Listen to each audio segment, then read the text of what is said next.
नमस्कार। आज हम एक बहुत ही मजेदार और आधुनिक कहानी पर नजर डालेंगे। इसमें महत्वाकांक्षा है, शॉर्टकट है और हाँ, एक बहुत ही अजीब पुलिस इंस्पेक्टर भी है। तो कहानी के मुख्य किरदार हैं राम प्रसाद। अब इनके सपने बहुत ऊंचे हैं, लेकिन थोड़े टेढ़े मेढ़े, और इनकी सारी इंस्पिरेशन वो आती है फिल्मों से। तो चलिए मिलते हैं हमारे इन दो किरदारों से, राम प्रसाद और उनका दोस्त शिवा। सपने देख रहे हैं बड़े बड़े खूंखार अपराधी बनने के। तो एक तरफ है इनके सपने और दूसरी तरफ कड़वी हकीकत। सपने क्या है? हजारों करोड़ लूटना, पूरे राज्य में खौफ फैलाना, बिल्कुल फिल्मी हीरो की तरह। और असलियत? अरे जेब काटने जाओ तो पिटाई हो जाती है, कोई जोर से खांस दे तो डर जाते हैं, और फोन चोरी करते वक्त कुत्ते पीछे पड़ जाते हैं। तो भाई रोज रोज की इस पिटाई से दोनों तंग आ गए थे। शरीर अब जवाब दे रहा था। तभी शिवा के दिमाग में एक बत्ती जलती है। एक ऐसा प्लान जो कम मेहनत वाला हो लेकिन मुनाफा तगड़ा दे। हाँ, तो अब छोटी मोटी चोरियों को कहा अलविदा। अब बारी थी किसी बड़ी चीज की, और शिवा के हिसाब से वो बड़ी चीज थी लिक्विड गोल्ड। जी हाँ, एक टैंकर से पेट्रोल चुराने का प्लान बड़ा सीधा साधा था। देखिए, करना क्या था कि टैंकर ड्राइवर के ढाबे पर रुकने का इंतजार करना था। फिर रामप्रसाद टैंकर पर चढ़ेगा, एक पाइप डालेगा और बस साइफन मेथड से सारा पेट्रोल ड्रमों में भर लेगा और फिर हाईवे पर बोतल में बेचकर कमाई।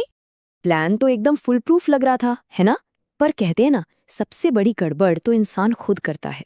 और यहाँ वो इंसान था रामप्रसाद और उसका डरपोक दिमाग।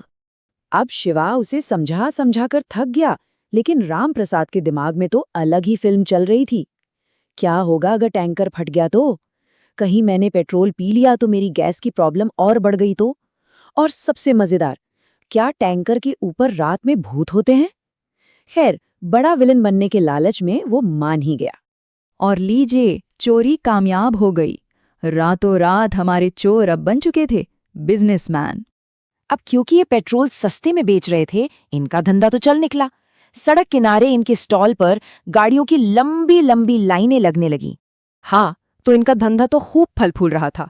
लेकिन इनकी इस कामयाबी की कीमत कोई और चुका रहा था, और वो था पास का एक असली कानूनी पेट्रोल पंप। और ये है उस पेट्रोल पंप के मालिक सत्यनारायण। अब इनको अपने बिजनेस से ज्यादा अपनी डीजल दम बिरयानी की फिक्र है। इनका कहना है, मेरा ध्यान तो खाने पर है, धंधे पर नहीं, मुझे मसाले पीसने जाना है।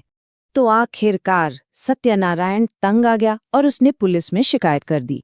और यही होती है एंट्री हमारी कहानी के सबसे अनोखे किरदार की, इंस्पेक्टर त्रिवेदी। अब मजे की बात सुनिए। इंस्पेक्टर त्रिवेदी को चोरी हुए पेट्रोल से कोई लेना देना नहीं था। उनका पूरा ध्यान था वास्तुशास्त्र पर। वहां पहुंचते ही उनका पहला सवाल जानते हैं क्या था? पेट्रोल तो बाद की बात है, पहले ये बताओ ये मेज किस दिशा में रखी है? ये तो वास्तु दोष है। मतलब पूरी गिरफ्तारी का सीन ही अलग था। पहले तो इंस्पेक्टर साहब ने चोरों को बताया कि उनकी मेज गलत दिशा में है, इसी वजह से वो पकड़े गए। फिर उन्होंने कहा, अभी नहीं, 5 मिनट रुको, शुभ मुहूर्त में गिरफ्तार करेंगे। और ठीक शाम 4:12 पर उन्हें हथकड़ी पहनाई गई ताकि केस मजबूत बने। कमाल है। तो आखिर में इस पूरी अजीबोगरीब कहानी से हर किसी को कुछ ना कुछ सीखने को मिला। तो अब ये सब कहाँ हैं? रामप्रसाद और शिवा जेल में हैं और वहां भी अपनी कोठरी के वास्तु पर लड़ रहे हैं। उन्हें समझ आ गया कि शॉर्टकट हमेशा मुसीबत में ही डालते हैं। सत्यनारायण का पेट्रोल पंप अब खूब चल रहा है और उन्होंने वहां खाना बनाना बैन कर दिया है। मतलब फोकस अब सिर्फ बिजनेस पर है। और इंस्पेक्टर त्रिवेदी, वो तो भाई अपने कंपास और ज्योतिष चार्ट से ही क्राइम सॉल्व कर रहे हैं। तो इस कहानी का सार क्या है? सीधा सा है, आसानी से पैसा कमाने के चक्कर में जेल की हवा खानी पड़ सकती है। मेहनत से कमाया हुआ सम्मान ही असली होता है। ये कहानी सुनने में तो मजेदार लगती है, लेकिन एक सवाल जरूर छोड़ जाती है।